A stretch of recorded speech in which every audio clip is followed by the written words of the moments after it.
Hey guys, welcome back to the channel. Start with the first step, which was essentially I cleaned the area. I kind of tried to clean the inside. The inside filler got a little bit darker because I used a damp towel, which is what's suggested in the instructions. So I went ahead, I did that, I cleaned the dirt. Now we're going to be applying the tape, the painter's tape. I waited about 2 hours and I came up to take a look at the putty, and it has, you know, completely dried up.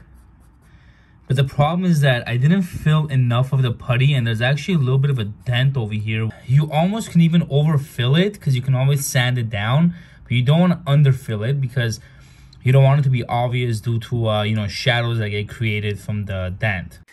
All right, so went ahead, added the second layer of the putty. Looks a lot more even. You know, I don't have that little dent. So we're gonna go ahead and we're gonna try to, you know, even this thing out a little bit. I'm gonna use this this thing that I came with, and we're going to sand it down. Got it.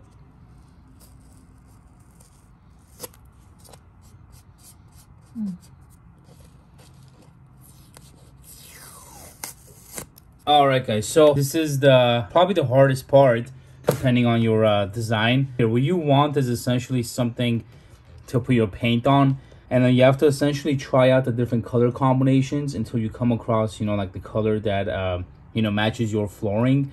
And you can also look up the color combinations, like how to make your color and stuff. You gotta kind of Google that separately.